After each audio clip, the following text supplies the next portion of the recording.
Assalamualaikum warahmatullahi wabarakatuh. Dalam video kali ini, saya akan membahas mengenai perbandingan trigonometri pada segitiga siku-siku.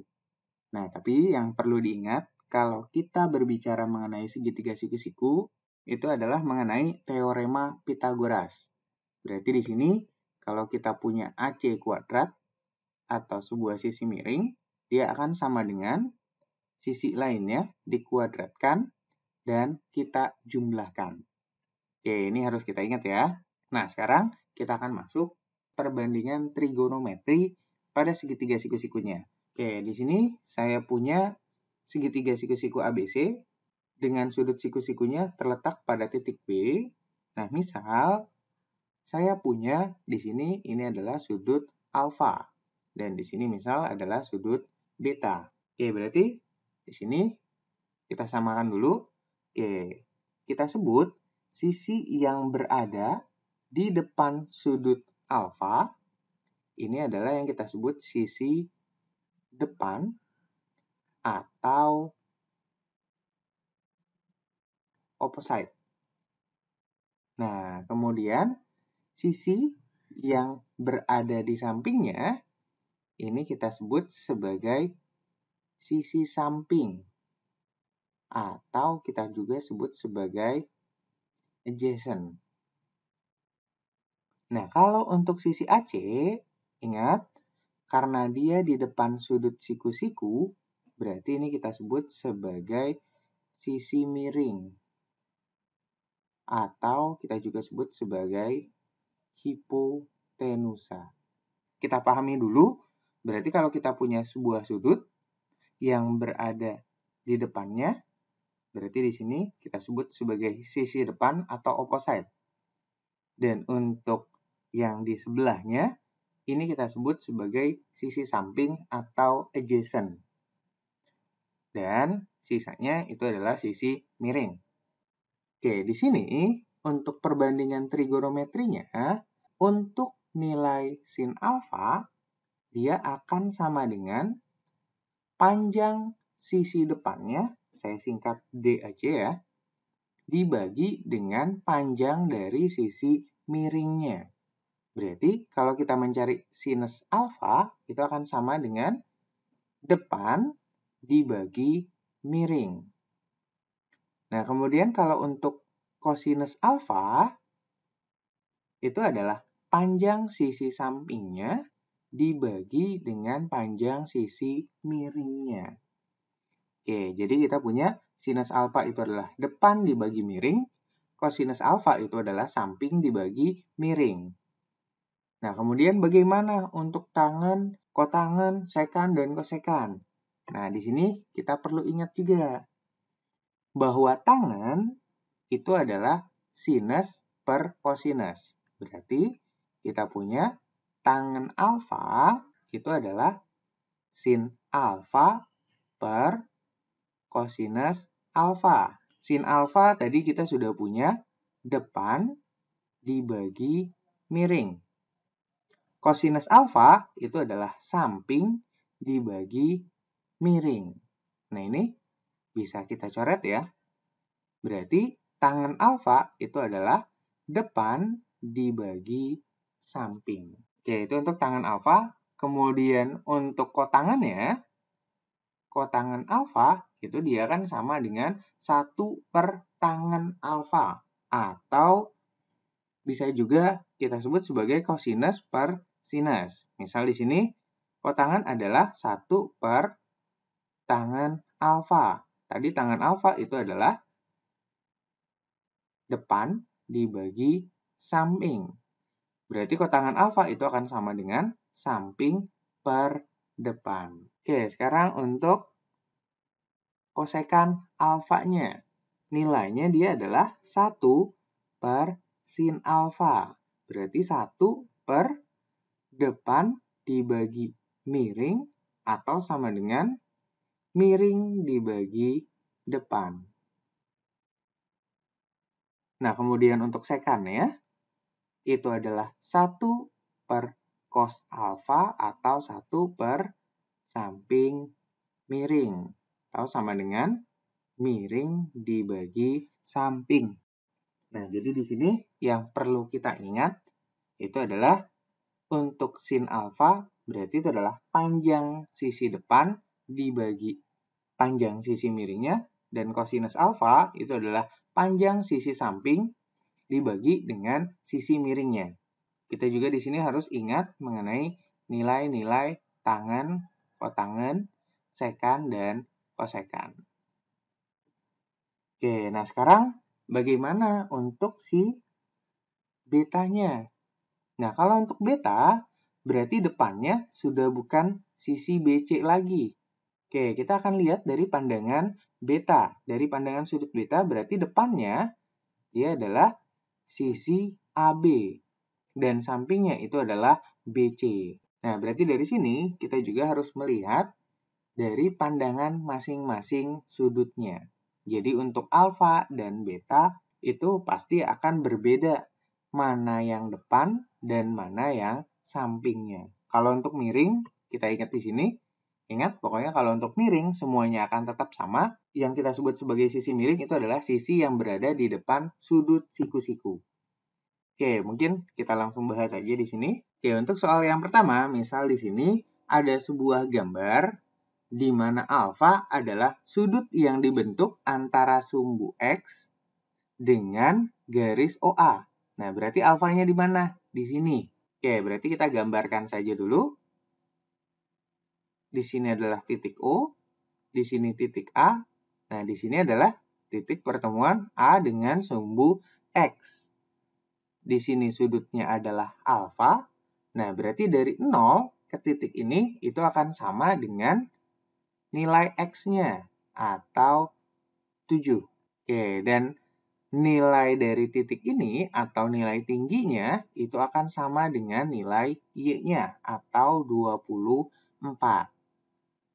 Nah, di sini karena dia segitiga siku-siku dan siku-sikunya ini berada di titik ini, berarti kita cek dulu panjang dari OA-nya menggunakan Pythagoras. Berarti OA kuadrat akan sama dengan 24 kuadrat tambah 7 kuadrat. Untuk 24 kuadrat nilainya adalah 576. Dan untuk 7 itu adalah 49. Oke, berarti di sini hasilnya adalah 625. Berarti panjang dari OA itu akan sama dengan 25. Oke, berarti di sini kita akan punya depan dari alfa itu adalah 24. Ini adalah depannya. Kemudian sampingnya itu adalah 7.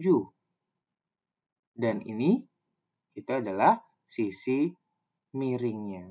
Nah, berarti kita lihat untuk sin alfa, dia adalah depan miring. Berarti nilainya adalah 24 per 25. Untuk cos alfa, berarti samping dibagi miring. 7 per 25. Untuk tangan, berarti tinggal depan dibagi samping atau 24 per 7. Oke, untuk nilai sekan alfanya, berarti tinggal kita balik dari nilai kosinus alfanya, berarti adalah 25 per 7. Kemudian untuk kosekan alfa, berarti tinggal kebalikan dari sinus, itu adalah 25 per 24. Dan nilai kotangennya itu adalah 1 per tangen alfa atau 7 per 24. Nah, tinggal kita lihat di sini mana yang sesuai. Oke, kemudian untuk soal yang selanjutnya, nah di sini kita punya dua segitiga PRS, siku-sikunya itu ada di S, dan SQR, siku-sikunya ada di S. Nah, di sini sudut yang diketahui itu adalah sudut P 30 derajat dan sudut Q 45 derajat. Dan juga di sini panjang PR adalah 24 cm. Oke, di sini untuk sudut Q itu adalah 45 derajat. Berarti untuk sudut R di sini itu juga akan sama dengan 45 derajat. Nah, berarti di sini untuk segitiga RSQ itu adalah segitiga siku-siku sama kaki. Artinya apa? Berarti si RS akan sama dengan SQ. Oke, berarti di sini kita akan fokus dulu ke segitiga PRS. Oke, di sini kita punya dari PRS yang diketahui adalah 30 derajat dan 24 cm. Berarti kita harus mencari nilai RS dan juga nilai PS-nya. Oke, misal untuk PS-nya dulu. Untuk PS, berarti ini adalah, kita lihat, berada di samping dari si 30. Nah, berarti di sini yang berlaku adalah kosinus dari 30 itu akan sama dengan PS per 24 cm. Nah, berarti PS-nya itu akan sama dengan 24 dikali cos 30 atau 24 dikali setengah akar 3 atau sama dengan 12 akar 3. Dan untuk RS-nya itu kan dia berada di depan 30. Berarti dia adalah sin 30 derajat. Atau di sini adalah RS per 24. Berarti RS dia akan sama dengan 24 dikali sin 30 derajat. Sin 30 itu adalah setengah. Berarti di sini adalah 12. Oke, berarti untuk panjang PQ itu kan akan sama dengan panjang PS ditambah panjang SQ. Nah, untuk PS-nya tadi adalah 12 akar 3. Dan SQ, tadi kita punya dia akan sama dengan RS. Berarti ditambah 12. Atau kalau kita keluarkan, 12 dikali akar 3 plus 1. Oke, kita lihat di sini untuk soal yang selanjutnya. Kita punya ada seorang anak dengan tinggi 160 cm. Oke, berarti di sini kita sebut misal anaknya di sini. Tingginya adalah 160 cm. Berdiri di depan menara. Berarti di sini ada sebuah menara.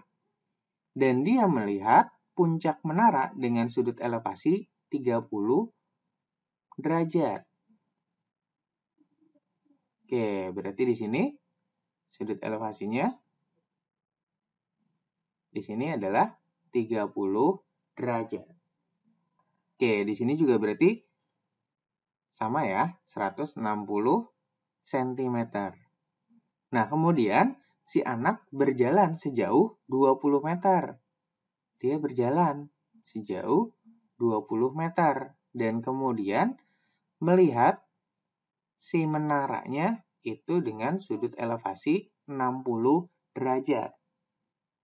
Nah, di sini yang ditanya adalah tinggi dari menara. Berarti tinggi menara, misal ini adalah X, nilainya adalah X ditambah 160 cm. Tinggal X-nya ini berapa nilainya? Oke, di sini kita punya panjang dari sini ke titik terbaru itu adalah 20 meter.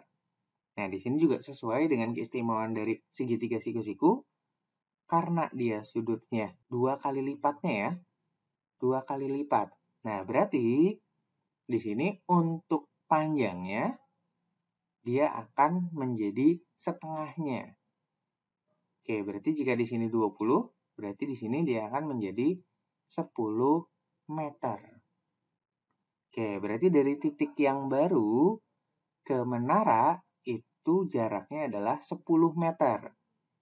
Oke, berarti kita sudah punya di sini segitiga yang baru dengan elevasi 60, di sini 10 meter, dan di sini adalah nilai X yang kita cari. Oke, berarti di sini kita punya dari 60, kita punya X, dan juga kita punya 10. X ini adalah depan, dan 10 ini adalah samping. Nah, berarti yang ada depan dan samping itu adalah tangan. Berarti tangan 60 ini akan sama dengan X per 10. Atau X-nya sama dengan 10 dikali tangan 60. Oke, 10. Oke, untuk tangan 60 itu nilainya adalah akar 3. Oke, berarti nilai X-nya itu adalah 10 akar 3. Oke, berarti tinggi menaranya itu sama dengan 10 akar 3 ditambah, ini tadi satuannya adalah meter. Berarti di sini 1,6. Satuannya juga sama adalah meter. Oke, kita coba untuk soal yang selanjutnya. Nah, di sini kita punya ada segi 4 KLMN, siku-siku di K, dan siku-siku di M. Untuk sudut KLN itu adalah alfa. Dan untuk MLN itu adalah beta. Dan panjang sisi KN itu adalah P. Nah, di sini yang akan kita cari adalah panjang dari LM. Dari dua segitiga ini, yang nilainya sama itu adalah LN-nya.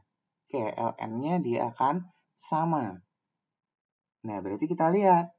Kita coba gunakan si LN-nya. LN ini itu adalah sisi miring dari segitiga KLN. Berarti kita punya miring, di sini alfanya, berarti P-nya adalah depan dan miring, berarti kita menggunakan sinus. Sinus alfa itu adalah P dibagi LN. Berarti panjang LN itu akan sama dengan P per sinus alfa. Nilai P-nya udah ada? Belum tahu. Alfanya udah ada? Belum tahu. Seperti ini aja dulu. Oke, kemudian kita lihat hubungan antara LN di segitiga MLN. Oke, berarti di sini kita punya sudutnya adalah beta. Oke, yang kita cari itu adalah panjang LM. Yang sudah kita ketahui itu adalah LN. LN ini adalah sisi miring dari si MLN. Dan untuk LM, ini adalah sisi samping. Berarti kalau untuk sisi samping, kita punya kosinus beta. Itu adalah LM dibagi dengan LN. Oke, di sini berarti kita akan cari LM. LM itu adalah kosinus beta dikalikan dengan LN. Nah, berarti dari yang sebelumnya, LN kita dapat adalah P per sin alfa. Atau panjang LM itu sama dengan P dikali cos beta per sinus alfa. Oke, mungkin itu aja untuk penjelasan kali ini. Semoga bermanfaat. Terima kasih. Wassalamualaikum warahmatullahi wabarakatuh.